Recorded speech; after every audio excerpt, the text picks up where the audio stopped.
If it's Wednesday, former President Trump, now charged with 34 felony counts, makes it clear he thinks his best legal defense is to go on political offense. The latest on the strategy and the fallout ahead.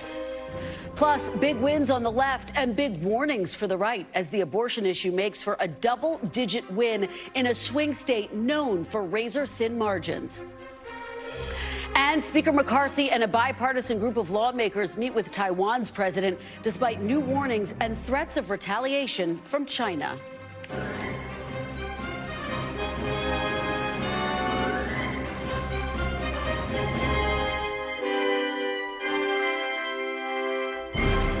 Welcome to Meet the Press Now. I'm Kristen Welker in Washington. After pleading not guilty to 34 felony counts of falsifying business records, it's now clear former President Trump will make the multiple legal investigations he's facing a centerpiece of his fight to win back the White House in 2024. Mr. Trump pivoted from the courthouse to the campaign trail, speaking at Mar-a-Lago last night after being arraigned in Manhattan yesterday afternoon, the first former president ever to face criminal charges. This is where we are as a nation. Who would have thought they can't beat us at the ballot box, so they try and beat us through the law. That's the country in which we live, however, right now. The USA is a mess. And he used his campaign-style address to lash out at the Manhattan DA, Alvin Bragg, as well as the judge presiding over the case, Juan Merchan. There is no case. There's no case. They kept saying, there's no case. Today, everybody said, this is not really an indictment. There's nothing here. My lawyers came to me and they said, there's nothing here. They're not even saying what you did. The criminal is the district attorney because he illegally leaked massive amounts of grand jury information for which he should be prosecuted, or at a minimum, he should resign. I have a Trump-hating judge with a Trump-hating wife and family. Those remarks come despite Judge Merchan's warning to Mr. Trump and the entire courtroom not to make comments or post statements that could incite violence. This morning, Trump attorney Joe Tacopina defended those comments to NBC's Today Show. How, Savannah, can you take those words and say that jeopardized the welfare or safety of an individual? He's stating a fact that was written in the Daily Mail, the largest online publication in the world, where they uncovered the fact that some of the judge's family members work for Vice President Harris. I mean, that's a relevant fact here. It's not an attack on the judge or certainly his family. No one is suggesting that anything should happen to the judge or his family. And President Trump's comments did not in any way, shape, or form incite violence against the judge or anyone else. The Manhattan case is just one of multiple legal investigations facing the former president that he railed against last night. He called special counsel Jack Smith, who's investigating classified documents at Mar-a-Lago, a lunatic. He called New York Attorney General Letitia James, who's filed a civil lawsuit against Donald Trump and the Trump Organization, a racist in reverse. And he accused Fulton County DA Fani Willis, who's investigating interference in the 2020 election in Georgia, of doing everything in her power to indict him. Mr. Trump continued his barrage overnight on social media, calling on congressional Republicans to defund the DOJ and the FBI, reiterating the New York indictment was, quote, unfair and morally disgusting, and accusing Democrats of trying to weaponize the legal system. NBC's Dasha Burns joins us from West Palm Beach, Florida, outside Donald Trump's Mar-a-Lago resort. Also with us, NBC Justice and Intelligence correspondent Ken Delanian and Carol Lamb, a former federal prosecutor and an NBC legal analyst. Dash, I have to start with you. Obviously, we saw Trump hit on all his legal troubles last night in that campaign-style speech at Mar-a-Lago. Talk about his strategy moving forward. What are your sources telling you? Yeah, I mean, Kristen, I think the best way to describe that speech last night was his social media feed from the last couple of days come to life and placed behind a podium at Mar-a-Lago, airing all of his grievances there. And look, his campaign very much sees this as a moment to propel him politically, Kristen. He is using this moment to galvanize support, and he's doing so very well, according to the sources that I've been talking to. Republican operatives are essentially telling me that right now there is no room for an anti-Trump lane. What this indictment has done is essentially close the door to anyone in the Republican world, at least, to come out against the former president. And what it has done is frustrated everyone in the party. Of course, those who are in support of the former president have been out defending him, talking about how they believe this is unfair, that this is a witch hunt, etc. Those who might not be huge fans of former President Trump also say that they are frustrated because they see this as something that's going to very much help him in the primary, and all of those grassroots efforts, all of those voters that they were maybe hoping to turn into a different direction, to maybe direct towards someone like a DeSantis. Well, that door is also beginning to close, at least in this moment. And, you know, we're seeing throughout the day emails coming through from the Trump campaign trying to raise funds off of this, selling indictment swag, T-shirts with fake mugshots on them. And one campaign insider telling me that they have now raised $12 million since the news of the indictment became public. The campaign says that 1/3 of those donations are new donors. They also say that they've signed up 25,000 volunteers. Now, of course, this is information coming from the campaign. NBC News can't right now independently verify that because we just don't have that FEC data yet. But if those numbers are at all accurate, those are important data points here, that this is a galvanizing moment for the former president, Kristen. Yeah, it undoubtedly is. Just so stunning to see his rivals, some of his biggest critics, essentially close ranks around him. Look, as we just talked about moments ago, he attacked both the DA and the judge, despite warnings from Judge Merchan for both sides to turn it down. Are you hearing any concern inside Trump world that he may go too far this time? Not from the campaign, I have to tell you. I mean, look, I think his lawyers might be concerned and they're focusing on the legal battle, but Trump is focused on the political battle, and I think he's only scoring points by going on the defense and on the offense when it comes to these political figures. He has really made a brand for himself by trying to take down establishment figures, by sowing distrust of institutions in this very way. And one thing that he's very good at is tying a system that is rigged, that's rigged against him, as a system that is rigged against all Americans. And that's something that his voters that's a message that resonates with a lot of folks. And so I think while some may look at that speech and say, hey, it's self-aggrandizing, it's very much woe is me, there are a lot of his supporters who feel like attacks on former President Trump are attacks on them, Kristen. Yeah, absolutely. Okay, the tireless Dasha Burns, always out on the trail. Thank you for your great reporting. Appreciate it, Dasha. Carol and Ken, let me turn to you on what we actually learned yesterday in the indictment. Ken, what was your reaction to this indictment? Because we know a lot of legal analysts looked at it and questioned whether this is a major legal risk, effectively, for this DA. Yeah, that essentially was my reaction, Kristen. I was reading through it, trying to digest it, to get that note out to the rest of the company. And I was talking to my producer, and we were saying to ourselves, have we missed something here? He's not charged with conspiracy, even though there's a statement of facts that talks about a criminal scheme. And I think, look, this indictment is very vulnerable to legal challenge. A lot of experts have said that. At the same time, prosecutors are enormously powerful in this country. If this survives the courts, then it's a very strong evidentiary case. It doesn't have very much that's new. We didn't learn new facts about the hush money schemes, which have been widely explored and known about for years. But he's assembled it all. He's essentially said there was an illegal scheme to hide information from the voters. But he's not charged that crime. He's charged a very technical violation of falsification of business records, which is a misdemeanor unless it was done to cover up another crime, and then it becomes a felony. And he didn't specify, Bragg didn't, which specific statutes he says were violated to make those misdemeanors into felonies. So there's a lot of questions here, I think. And in terms of the court of public opinion, this indictment is also vulnerable to attack, because when you think about it, even if you take Bragg's assertion that these hush money payments were illegal campaign contributions. They were made with Donald Trump's personal funds. Well, you're allowed to contribute to your own campaign. If Trump had just written the checks himself to these women, that wouldn't have been illegal. So what they're saying here is because they hid it and paid it through Michael Cohen, that's what makes it illegal. It's a very technical case, Kristen.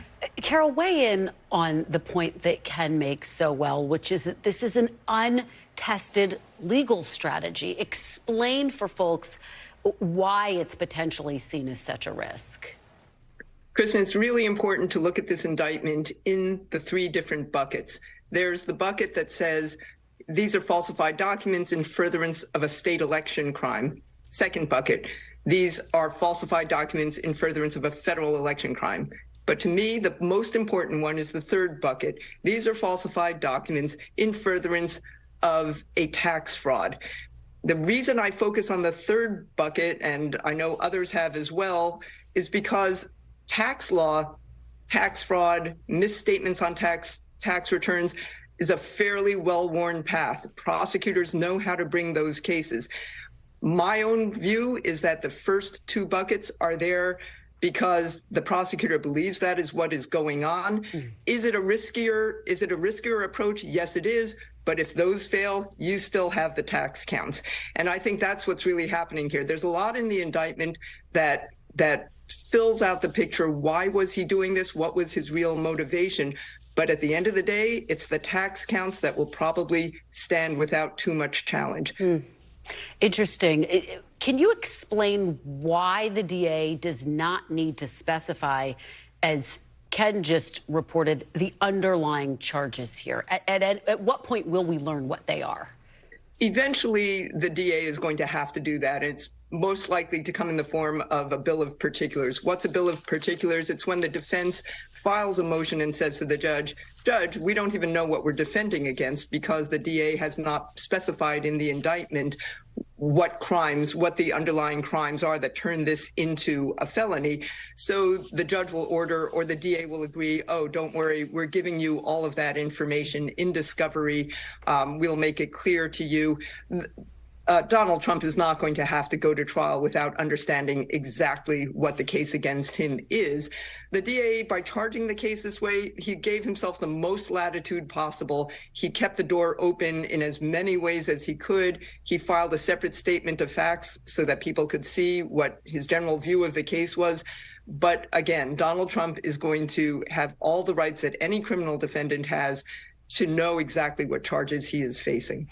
Ken, let's talk about the fact that, as we've been reporting, former President Trump has been making these statements against the DA, against the judge. The judge did not issue a gag order. At the end of the day, though, if he is found guilty, the judge is going to be the one who decides what the penalties are. If you are his legal team, how concerned are you about the statements that the former president is making, both in terms of daring the judge to issue a gag order, but ultimately by roiling him and at the end of the day potentially getting a much stiffer penalty than he would have? Well, Kristen, if Judge Marchand could talk to us, he would say that those comments would in no way influence his sentence because he's going to decide this on the facts and the law and the eventuality that he's ever sentencing Donald Trump. But of course, human nature being what it is, if you're Donald Trump's lawyers, you have to be rattled by the idea that he's going out and doing all this, not only just because he's influencing potentially, alienating the judge, but he's coming really close to a line where if he was any other defendant, he could be held in contempt of court. I mean, defendants aren't allowed to just go out and attack judges and their families and the DA in the process. He's got a lot of latitude because he's a presidential candidate. This is a really, really difficult issue when it comes to the First Amendment and his rights to speak. But it's a really ugly and unpleasant situation that would not be allowed in any other criminal case. Yeah, really fascinating to track that part of the story. Carol Lamb, let me ask you about this news that we got today that former Vice President Mike Pence is not going to appeal in order to testify in the special counsel investigation into Mr. Trump's efforts, both January 6th, I should say, the events surrounding January 6th. How significant is this for Jack Smith? Well, it's good for Jack Smith because it means that he can proceed with his investigation without having to divert his attention off to handling an appeal. What happened was that the judge in the January 6th investigation that Jack Smith is handling now, the judge overseeing that investigation, said that Mike Pence cannot assert certain privileges that Donald Trump was hoping he could assert, the executive privilege, and Mike Pence said that he could assert because he is acting in a legislative capacity as the president of the Senate. So the judge agreed with Mike Pence to some degree, but he threw out the possibility of executive privilege controlling here. So what this means is it doesn't mean that Mike Pence necessarily has to answer any question that is asked of him in the grand jury. It will be taken question by question, and it means that he will have the right to assert privileges if that privilege falls within the contours of the judge's order. If the question is acceptable under the judge's order, then Mike Pence will answer them. And so I think he's trying to take a middle road here between complying with the court's order and also maintaining his view of what privileges he should be able to assert. All right. Well, so much to dig into today. Ken Delaney and Carol Lamb, thank you so much for helping us to sort through all of this. Joining me now for what this all means for the Republican Party is former Ohio Governor John Kasich. He's also an NBC News political analyst. Governor, thanks for being here. Really appreciate it. You're welcome, Kristen. Well, I don't have to tell you what we witnessed was history yesterday. The first former president facing an indictment in a criminal case. What do you make of this moment, politically speaking, for the country and for the Republican Party? Well, I think, Kristen, that people look, we have to look at this as an individual and take off our feelings about Donald Trump and look at it from a more kind of objective point of view. I mean, some people, whatever we can do to take him down is good. I don't think is appropriate. So I do know that Republicans defend him. Democrats are kind of cheering, not totally, but most of them are. And I don't like to think of it that way. I've been thinking about this for the last 24 hours. I'm not a lawyer, but my sense is the DA has really overreached. It appears to some degree like he's contorting himself to kind of nail Trump. And that's why people are worked up. I mean, you have people like Mitt Romney, Jeb Bush, many others. I'll put myself in that category, who wouldn't vote for Donald Trump for dog catcher, who now look at this and say, I don't think this is really very fair. So what I don't like is Trump's rhetoric that we live in a, kind of what it leads to is, well, we live in a third world country. The whole legal system is terrible. Now, I don't buy that. That's just, to me, it's irresponsible. But you're going to see a lot of people defend him. But just because they defend him doesn't mean they're going to vote for him. But look, maybe this prosecutor is going to come and have some evidence we don't know about. But at this point, it looks like his best case was misdemeanors. I mean, the FEC apparently looked at this. They passed. His predecessors passed. It's just not a good situation right now. But, let's see where it goes. Governor, you raised such an important point, which is that some of Mr. Trump's biggest critics, you included, Mitt Romney, who voted to impeach him twice, are questioning this indictment. And I guess given that, and including some of his rivals and potential rivals like Ron DeSantis and former Vice President Mike Pence, given that, how does it impact former President Trump's chances of winning the nomination? Well, I think it's very early. And again, maybe the prosecutor is going to have some things he's going to bring out that will change the story. Every time we think we know the story, there's always a kind of a twist and a turn, and maybe we do not.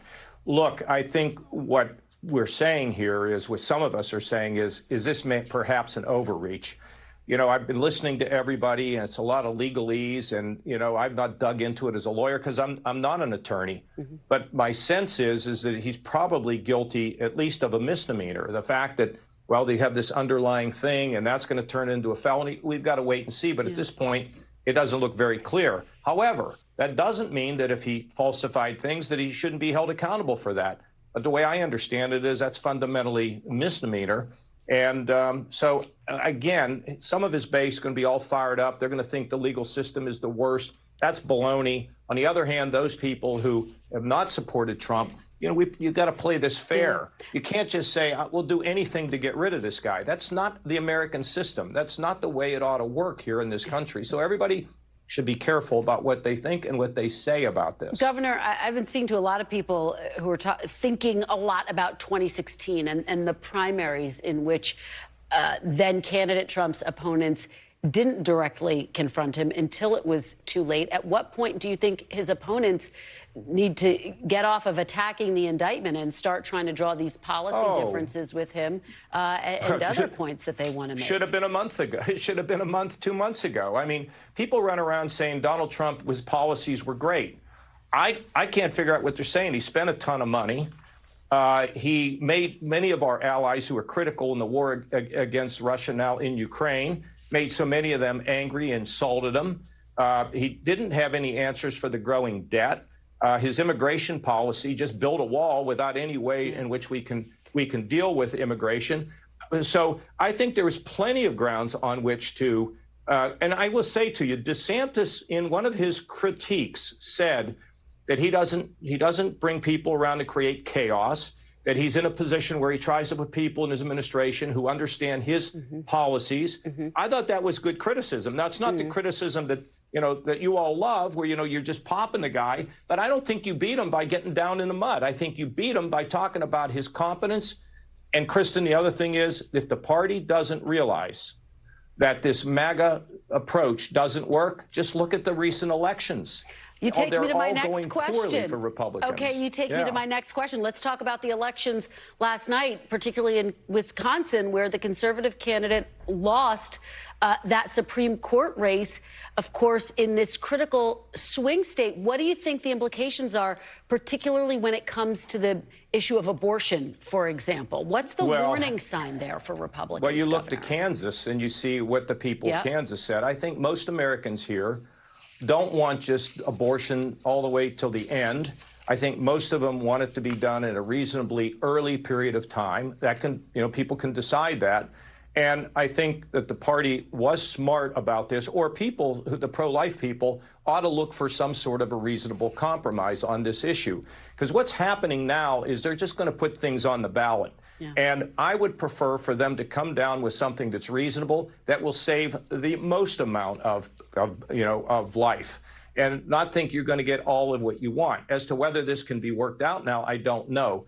But it's not just the abortion issue. There are many issues that Republicans have to address: the gun issue, the cost of prescription drugs, what we're going to do to close the gap between the rich and the poor.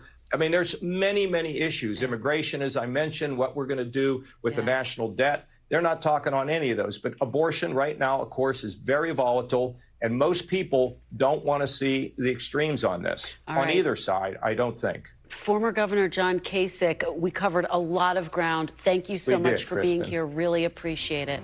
Thank you. Coming up, if it's Wednesday, we've got election results, and it was a big night, as we were just discussing, for progressives, winning 2 races with big implications for 2024. Steve Kornacki will be at the big board to break down the results.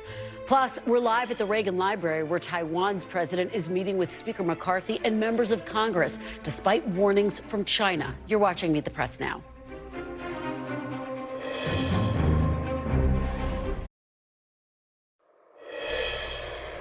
Welcome back. The 2024 forecast is looking sunny for Midwestern progressives today after they won 2 key victories in Chicago and Wisconsin last night. Progressive Brandon Johnson will be the next mayor of Chicago. He beat moderate Paul Vallis in an election where crime was considered the central issue. Johnson won despite being significantly outspent on the airwaves and despite his history of supporting the defund the police movement. Johnson distanced himself from that messaging during the campaign and pledged to focus on Chicago's racial and economic inequality. And in a race with even bigger national implications, the liberal candidate in this Wisconsin Supreme Court race won by double digits in that swing state, giving liberals the majority on the court for the first time in 15 years, with the court expected to hear pivotal cases on both abortion and gerrymandering. NBC's Shaq Brewster is in Wisconsin with more on that. Hi there, Kristen. Well, this is a race that so many people from all across the country were really paying attention to. And if you look at the national implications of last night's result, it could, for example, result in fewer House seats. in Congress from the state of Wisconsin if the court takes up challenges to the gerrymandered map here, a gerrymander that experts call the most aggressive gerrymander in the country. It could result in a more difficult path for election challenges. We know that former President Trump came about one vote away from being able to throw out hundreds of thousands of ballots here in the state of Wisconsin. Another liberal justice on the court makes that climb a little bit harder. And that's why you saw the record spending in this race, that outside influence. You had folks like Hillary Clinton, Eric Holder, all endorsing in this race. A lot of money coming from outside, from Planned Parenthood, and on the right to life. It was because of the impact that this race had, not just on Wisconsin, but also the country. But then there's also the focus on Wisconsin here. The main issue that I heard over and over again, talking to voters, watching those campaign ads, is the issue of abortion. Abortions are effectively totally banned here in the state of Wisconsin because of an 1849 law on the books that went into effect after the overturning of Roe. What we saw from Judge Protasiewicz throughout the campaign was something relatively unique. While she said she wouldn't prejudge any case that would come before her, she said that she wanted to share her values with Wisconsinites, one of those values being a woman's right to choose. We know that abortion challenges will likely come before this court in the future. So many issues at play in this election, so many issues likely to come before this court in this state where you have that divided government. And that's why you have so many Democrats, so many liberals, not just in the state, but around the country, celebrating what we saw last night. Kristen? All right, Shaq Brewster breaking it all down for us. Thank you. Appreciate that. I'm joined now by Steve Kornacki to break down the numbers on how liberals got to that win yesterday. So, Steve, this is pretty remarkable. Let's talk about Wisconsin, that Supreme Court race. The liberal candidate didn't just win. She won by 11 points. And look, this is a state where the margins are usually razor thin. So where was she able to pick up the votes? How much of that came from those Trump-aligned districts, for example? Yeah, I mean, look, 0.6 of 1 point. That was the margin Joe Biden carried Wisconsin by in 2020. We're used to seeing those razor-thin margins. Here you go with an 11-point victory for the Democratic-aligned candidate last night. A couple places you could single out one right away. It's the suburbs, the big suburbs right outside Milwaukee. They call them the WOW counties here, W-O-W. You got Waukesha County, Washington County, Ozaukee County. Typically, this is where Republicans look to find their biggest banks of vote, where they can drive up margins, helps them win statewide. You do see all three of those WOW counties are red last night, but they're a lot less red. At least two of them are a lot less red than they used to be. Part of a national trend we've been seeing that certainly accelerated under Donald Trump. I'll show you Ozaukee County, suburban county, north of Milwaukee. Of all the counties in the state, this has the highest concentration of college degrees among adults, and you see the Republican-aligned candidate wins it by less than 5. Just take a look at the trajectory here. In 2020, Trump won by 12. That was a disappointment for Republicans because in 2016, he'd won it by 19. And if you went back to 2012, Mitt Romney was winning Ozaukee by 30. So that kind of a shift in the suburbs, that's been a problem for Republicans nationally. It was a problem for them last night. So you got the WOW counties, but the other thing you got here is the BOW counties. We got the BOW-WOW counties in Wisconsin. And what we're talking about here is Brown County, that's where Green Bay is. Outagamie County, that's where Appleton is. In Winnebago County, that's where Oshkosh is. These are three counties. You see they are blue. They went for Protasiewicz, the Democratic-aligned candidate. They all, I'll show you, in 2020, they went for Donald Trump. So you had a shift in these three pretty good-sized counties here, much more blue-collar counties here, a shift in these blue-collar counties. They went for Trump in 2020. In this election, they went for the Democratic-aligned candidate. So, and then you add into it, on top of that, unbelievable astronomical turnout in the most liberal areas of the state, just liberal voters, very energized by the factors that Shaq was talking about in that report. And you look at Dane County, where the University of Wisconsin is, and just take a look at the numbers. Look at 153,000 vote difference there. Compare that to Milwaukee. Democrats drew far bigger margin out of Dane County than Milwaukee. That's something that used to never happen. Yeah, Steve, this race was all about the results, but also the turnout, and you broke it down so well. Let me ask you quickly about Chicago's mayoral race, because the more progressive candidate, Brandon Johnson, won there over Paul Vallis. Obviously, the teachers union played a big role there. But Johnson had made those comments about defunding the police that he had to run away from. He was successful. It was interesting, yeah, trying to call the results up here, and for some reason we're just getting a blank screen, but you're looking at about a 3-point margin in this race here that Vallis is going to lose by. So obviously, look, progressives are going to celebrate this as a victory, and there you go, you got it up on the screen there. There you go. It is a victory, obviously, for Brandon Johnson. This is the closest general election in Chicago for mayor since 1983. They had partisan elections back then. Harold Washington defeated Bernard Epton, the Republican, by 4 points back then to become Chicago's first black mayor. So this will be the closest general election for mayor in 4 decades. The dynamics here remind me a lot of what we saw in the Los Angeles mayor's race just last year. You remember you had Rick Caruso, a former Republican, running, saying he's a Democrat, running on crime, quality of life. He came close, didn't quite get over the top. Both Caruso and Vallis, I think, were ultimately hurt by opponents' ability to link them to Republicans. I think in a city as blue as Chicago, that might have cost Vallis. Yeah, well, both parties obviously watching both of those races very closely as they look to 2024. Steve Kornacki at the big board, thank you so much. You got it. And for even more key takeaways and analysis of last night's election results, be sure to scan the QR code on the bottom of your screen now to get today's episode of the Chuck Toddcast. Coming up next, House Speaker McCarthy meets with the president of Taiwan despite rising tensions with Beijing. Will China retaliate? You're watching Meet the Press now.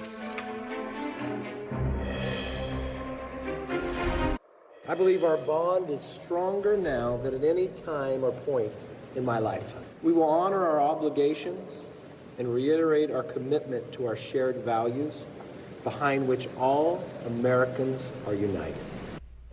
Welcome back. That was House Speaker Kevin McCarthy today following his meeting with Taiwan's president. Despite Beijing's looming threats of retaliation, McCarthy hosted President Tsai during her transit in California, along with over a dozen lawmakers, many of whom serve on the House Select Committee on China. During the roundtable, McCarthy highlighted the bipartisan nature of the meeting as the U.S. and Taiwan look to strengthen their relationship.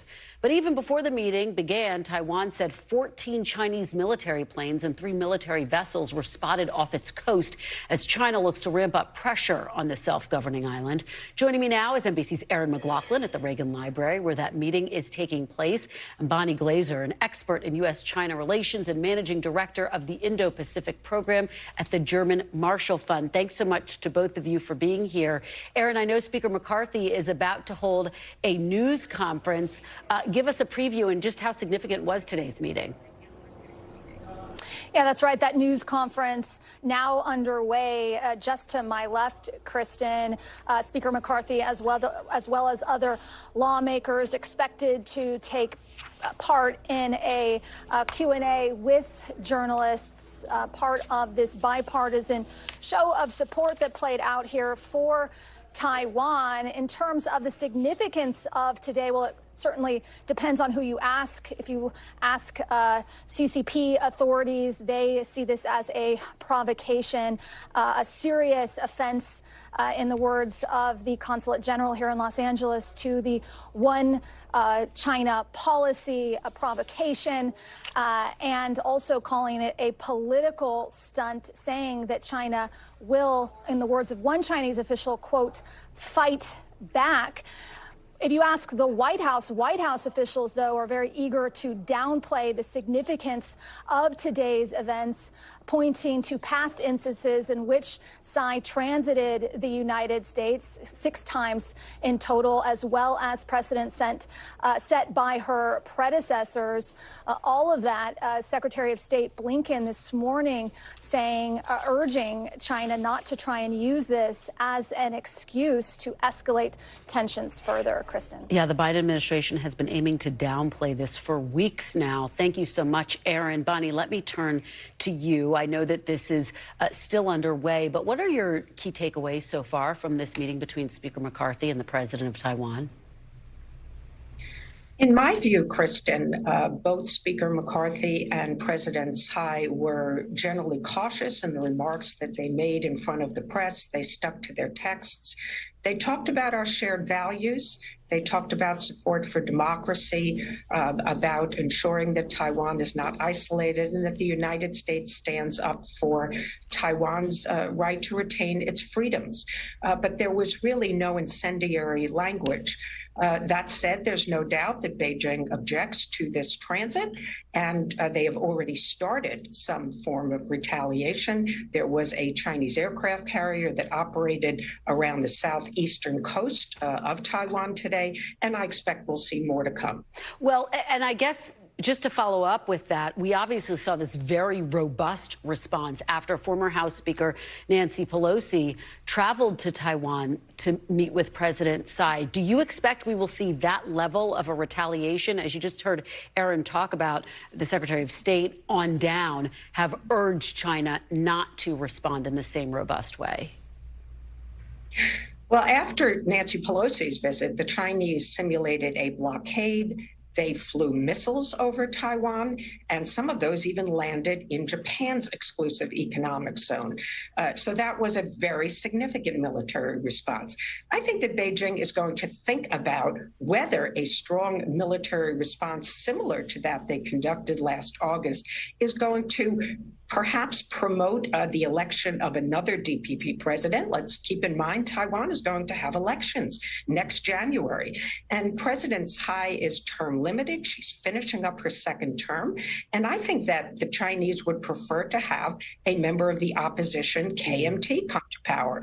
So I think they might be somewhat more cautious this time around. Was the fact that they met in California a concession in and of itself? Because we know that Speaker McCarthy had talked about the possibility of actually traveling to Taiwan. What do you make of the location and the optics of this meeting? I do think that Taiwan was concerned about having Speaker McCarthy visit Taiwan in the run-up to the elections.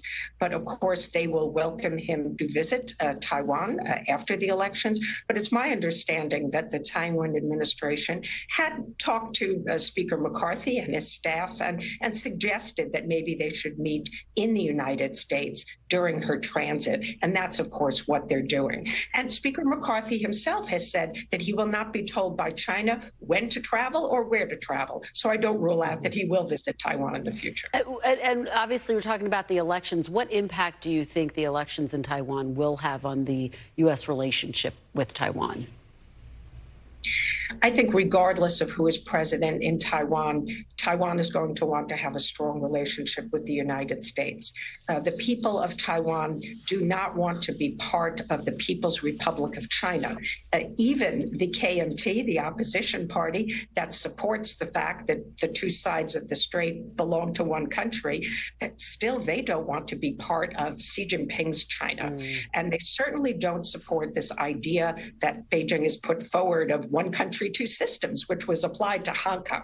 So I think that regardless of whether we're talking about the U.S. intent or Taiwan's intent, both sides are going to want to have a very strong relationship in the defense area, in the economic area, and then in the diplomatic area going forward. Now, we know that France's President Macron is in Beijing today. He brought with him about 50 business CEOs. He's urging the West not to decouple its economy from China. Does that in any way undermine the U.S. position? Well, there's no doubt that French President Macron has emphasized, along with the Germans and the new Chancellor Scholz, that the commercial relationship is important between France and China and between Germany and China. That said, I think that most of Europe, including France and Germany, recognize that China's posing challenges to the international system, to democracies around the world. And I think that they also really do want to work together to protect their democracies, their freedoms. They're advancing human rights, for example. There's more concerns in Europe about that. So there are some differences between the U.S. and Europe, absolutely. And France is on the leading edge of pushing for for a continuing close relationship with China. All right, Bonnie Glaser, thank you so much for your insights as we continue to track this transit by Taiwan's president. Really appreciate it. After the break, felony fallout, abortion rights, and the Republican reckoning. It's been a historic week in American politics, and it's only Wednesday. The panel is next. You're watching Meet the Press now.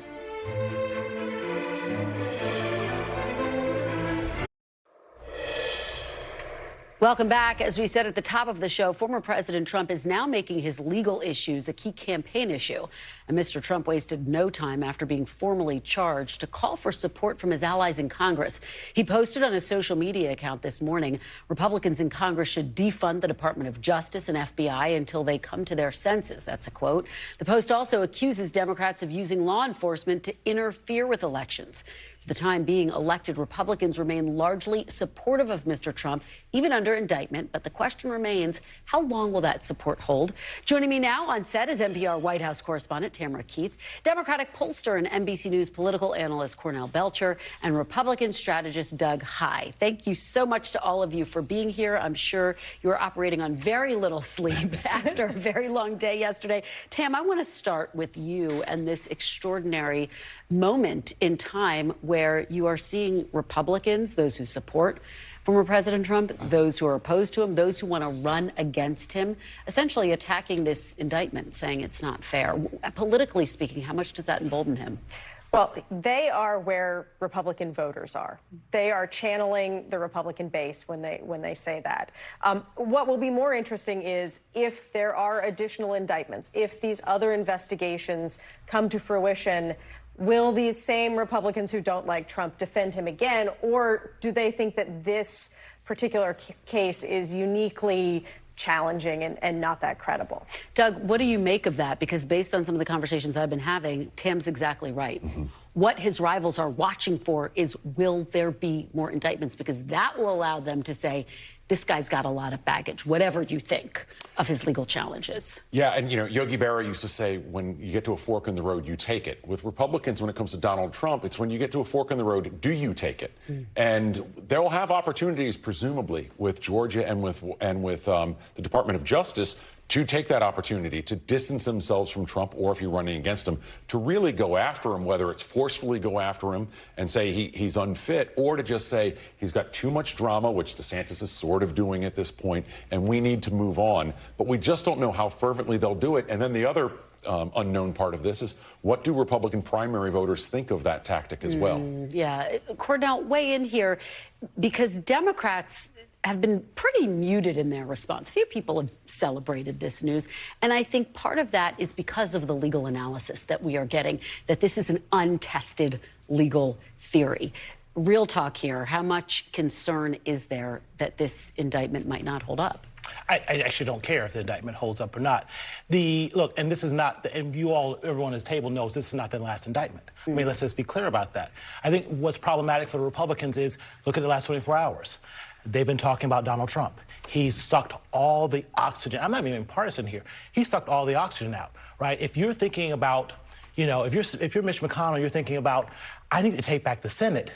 And Donald Trump is front and center for the next year or 2 years. That becomes really problematic for Republicans, and all they can do is talk about Donald Trump. We've seen this play before, right? We've seen this in the midterm where Donald Trump was front and center, and Republicans had to talk about Donald Trump. And Democrats had the best midterm they've had in a long, long time. Yeah. And it's not just talking about Donald Trump, it's responding to what Trump says. So now every Republican candidate is going to be asked if they want to defund the police. Yep. Not where Republicans want to be. But Doug and Tam, both of you, to Cornell's point, how do you get the spotlight back? How do you get the oxygen back when there is so much focus on Trump's legal problems? It's seemingly impossible. We've allowed, all of us collectively, every American, everybody in the media and in politics, have allowed and thrown spotlights on Donald Trump constantly. We're well past that point. All I think Republicans can hope is that they get to some point where we can start to turn that corner. But that's also going to take leadership, not just on Capitol Hill, but leadership from Republicans who actually want to be president. They've got to take him on, whether it's, Governor Kasich said, don't go in the gutter. Okay, fine. But you've got to have some separation somehow. Tam. Yeah, the path of least resistance is just for Donald Trump to suck all the oxygen out of the room and get all the attention, because that's what everyone has done for years. And it is the easy path for Republicans, is to just allow the Trump show to go on unabated. Yeah, I want to play something that Ronna McDaniel had to say in response to the indictment and get your reaction.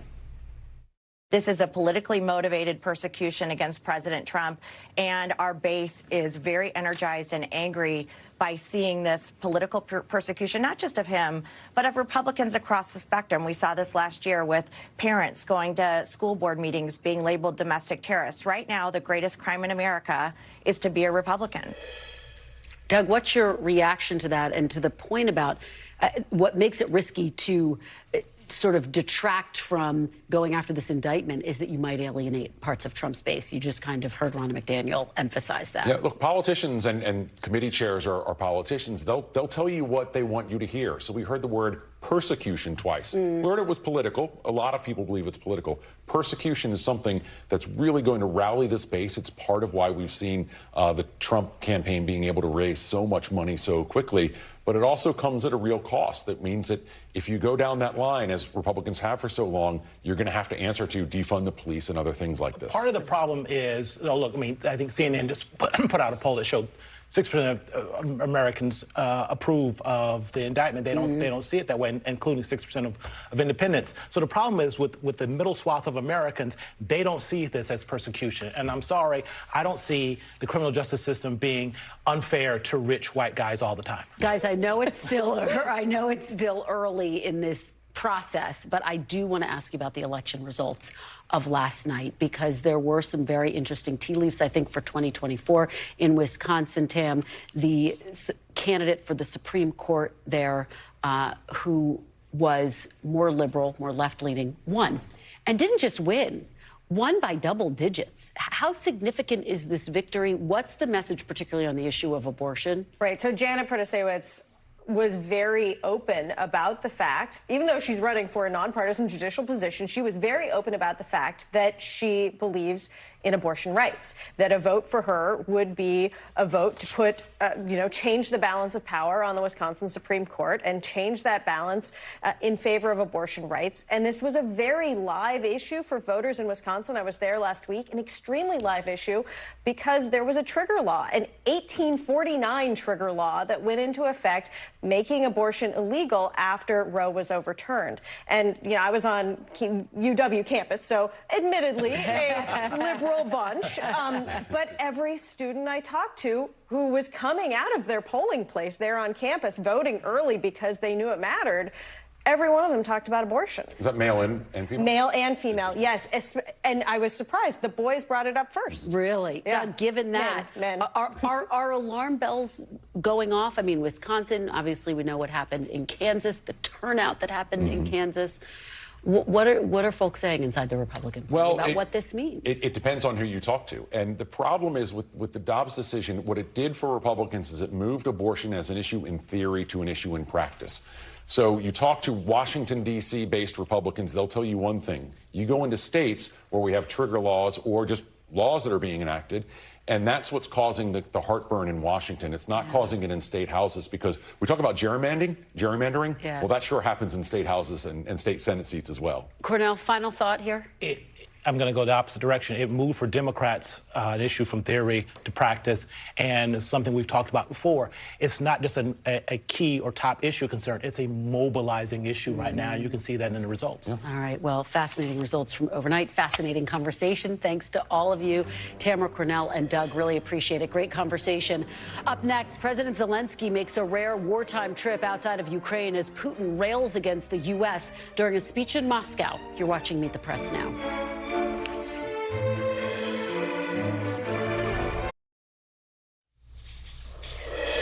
Welcome back. In Moscow today, President Putin delivered remarks at a ceremony for new foreign envoys, including U.S. Ambassador Lynn Tracy, and blamed the war in Ukraine on the U.S. Putin also falsely claimed that Washington's support for Ukraine's 2014 revolution is the reason for the crisis today.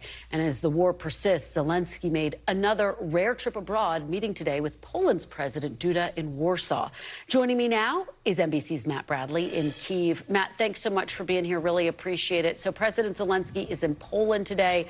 What do we know about this meeting? What are the key takeaways? I mean, the big thing that we're seeing here is just a meeting between friends. You know, President Zelensky has been traveling a bit around the world and including the United States close to Christmas. But this is a special visit because this was one that was actually announced. It wasn't done in secret. It was done totally out in the open. And this is important for both men, both President Andrzej Duda and Volodymyr Zelensky, because for Duda, it really does help to rejuvenate his stature within the European Union, where he had been criticized for being such a far-right president and for compromising some of the rule of law principles that the European Union really tries to maintain among its member states. But the big thing here was that we're seeing Poland giving more and more weapons to its neighbor Ukraine, and including a lot of these MiG fighter jets, more than a dozen of them. And those are really crucial because those MiGs, you know, they're Soviet-era fighter jets. They don't necessarily need the level of training for Ukrainian pilots that F-16s and F-35s from the West would need. So that's something that is going to be helping Ukraine a lot as it prepares to launch what is expected to be a major new offensive in the coming weeks or months. Kristen? Matt, let me ask you very quickly. I know there has been talk about a possible meeting between President Zelensky and President Xi of China. Obviously, the U.S. has expressed concerns that China could provide lethal aid to Russia. Do we know anything about whether that meeting's been scheduled yet? Well, you know, everybody was concerned that there was going to be lethal aid from Beijing to Moscow. That didn't end up happening during that meeting 2 weeks ago. And then it was the Wall Street Journal that reported that there was going to be a phone call between President Xi and President Zelensky following that meeting in Moscow. And it turns out that there was no phone call. That never came to fruition, whether it was inaccurately reported or just didn't happen. But basically, President Zelensky says that Xi is welcome at any time. He said this last week. That's still the case. All right. Matt Bradley, thank you for that. Please continue to stay safe. We appreciate it. Chuck is back tomorrow with more Meet the Press Now. NBC News Now coverage continues with Hallie Jackson. Thanks for watching our YouTube channel. Follow today's top stories and breaking news by downloading the NBC News app.